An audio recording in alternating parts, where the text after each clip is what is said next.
Hello everybody and welcome to another Beyond All Reason video. Today we have a match on Theta Crystal with Teddy and Hexu. I believe the person Hexu is probably a rename of someone else, but I don't know what their rename is, so I will continue to just call them Hexu for this game. Now, Theta Crystals, we've seen it before on the channel, so let's just quickly go over the map. This is one of the start positions with Teddy going Armada. To see here, this map features quite a lot of crystals. A lot of energy to be had in those. Now, as we zoom out a little bit, there are several start positions here. We have the one that Teddy is on, plus another one there. There is a metal point on that high ground, as well as another start position here. This is quite a popular one due to being able to walk up and grab this metal point up here and be pretty safe. Now, the final start position is this one at the back. It does give you a reasonably safe start position, but it does leave you open and will take you a little while to expand. This is a very strong position if you're going to apply a lot of pressure along the bottom. And as we move out towards the bottom, you can see that this part is mostly flat. These are metal points here that are raised, do have a higher value metal, so are something to contest, but we'll see players here pretty much ignore the bottom to a degree. It's going to be one of those things is they're either going to focus very highly on the top or highly on the bottom. We're probably going to see walls mostly built down this bottom area with LLTs. There is a pond in the center. This gets completely ignored.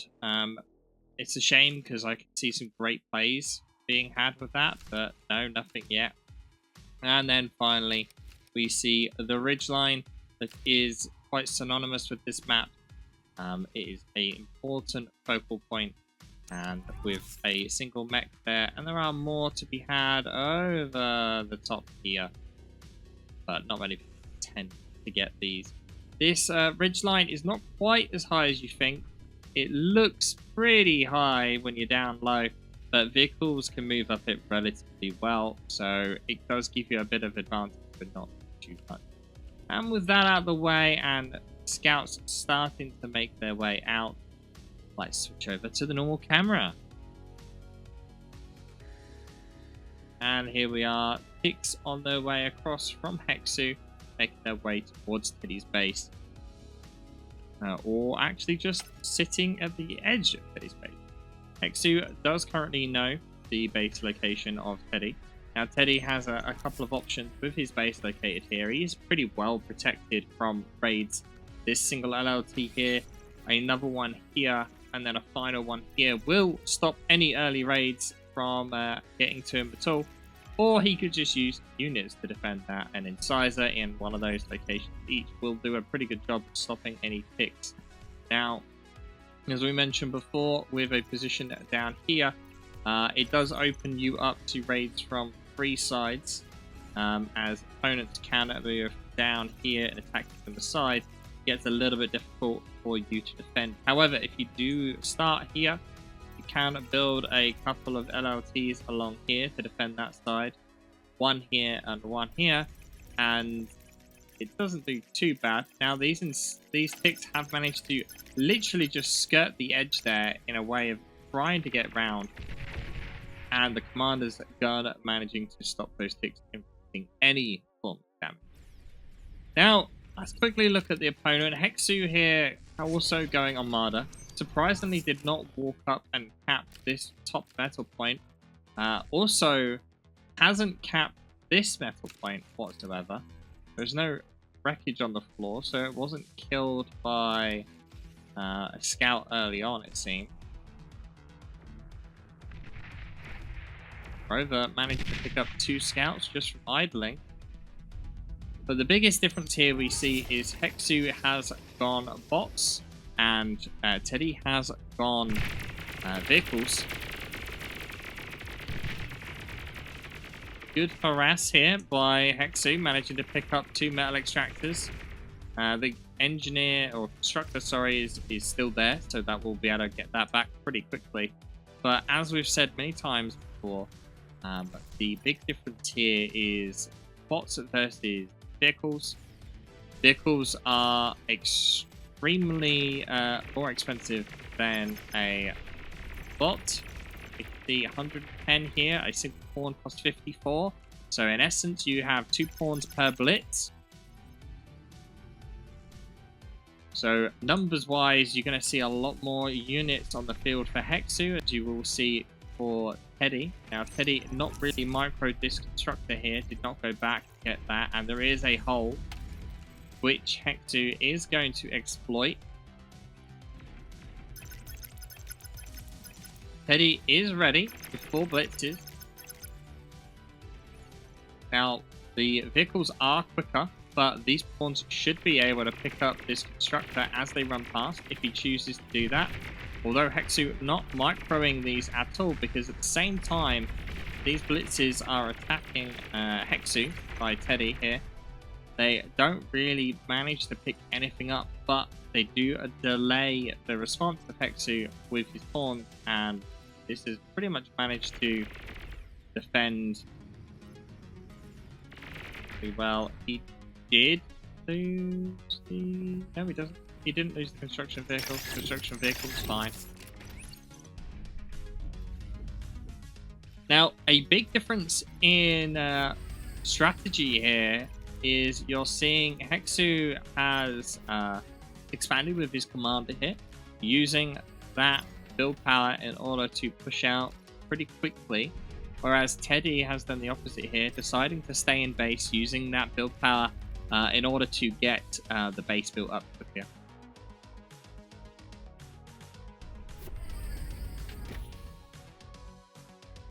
They're joking about how Modulo used to be at the bottom of the 50 OS, and now more and more people are getting into the 50 OS bracket. It's good to see more names in the 50 OS end and the high end of the 1v1 scale. And obviously you guys don't want to see the same people all the time. That gets a bit boring. So it's good to see some more people. If Hexu is a new person, that is. If you happen to know what their previous name was, if they did have one, feel free to let me know in the comments. I'll try and remember that for next time.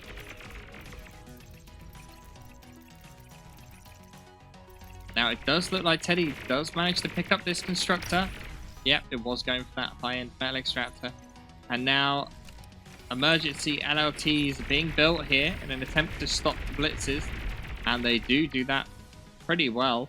Now, the question is, will these blitzes just push up and around the back? They can push through LLTs pretty well, but there are quite a few pawns here, so you might not want to go into double LLTs. Yep, choosing not to, because you've got to remember that this is 1,400's worth of metal. Now, they might not leave that much behind when they all die, but they will leave something behind. So he's very cautious of that. You can see already 800 metal at the top, 200 here, and 200 was just outside of his base. Also choosing to res here rather than eat the metal to provide a bit more army value. You can see very far behind on army value Hexu, but still pushing very, very far forward with his commander. This is a bit of a troublesome location. He has no support here at all, and his opponent is pushed right up against his base. Be interested to see what Teddy sees. Teddy knows there's something here, but not enough. A couple of open metal extractors getting killed here by a single blitz, just making its way through. Picking up radars will be pretty good value here. Stouts and blitzes, though, getting absolutely dominated by these pawns.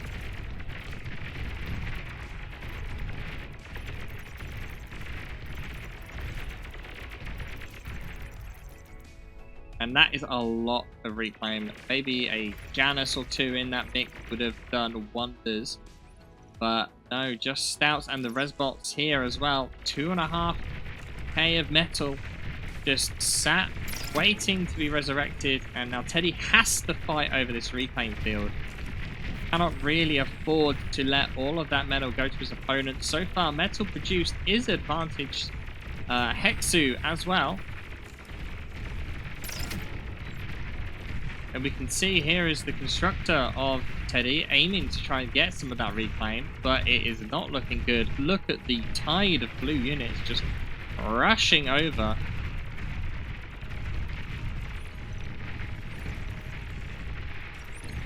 Now with his own Janices, that's not looking good. Teddy, though, taking a small break from producing vehicles here to produce some bombers. He is hoping that he can get enough of an economy here to make up for losing that reclaim field. The bombers are going straight in. Already been spotted. Whistlers coming out here as well. No anti-air being... Oh, anti-air coming out from the bot lab. And yeah, bombers will not make an impact whatsoever. A single bombing run does not manage to take out anything but maybe 1 or 2 windmills. That one was a better bombing run, taking out a total of 5, but still, pressure being... Well, I don't even know if you can call this pressure being applied, because he is just absolutely destroying all of the economy, all of the expansion of Teddy. At the same time, Teddy's just got a stream of red just going straight through here towards the reservoir, towards the base.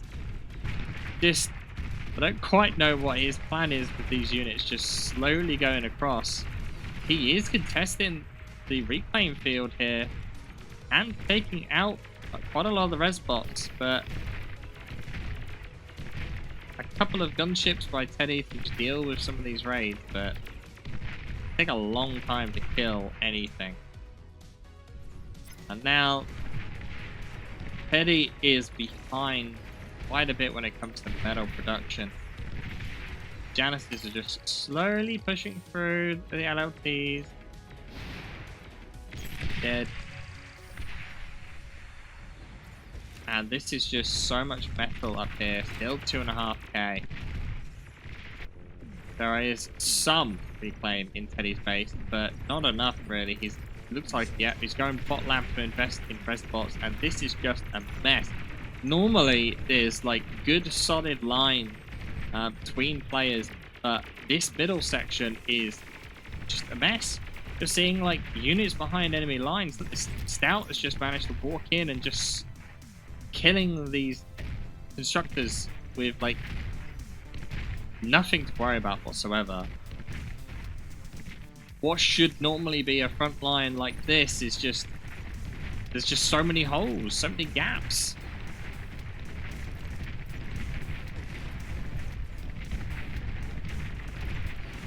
This is not looking good. So you got a good group of pawns here.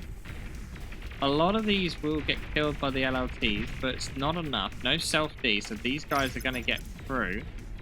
Self-D as an LLT may do it, but doesn't look like it. They are going to walk into the commander, so that's nothing really to worry about. These tanks here also making their way down. Teddy's commander is there. He could degun it. But no. That's going pointing out the, starting mechs is that Teddy has lost control of these triple here. Both commander actually, rather than going to defend it. And these tanks are getting pretty far here. Getting the energy converters.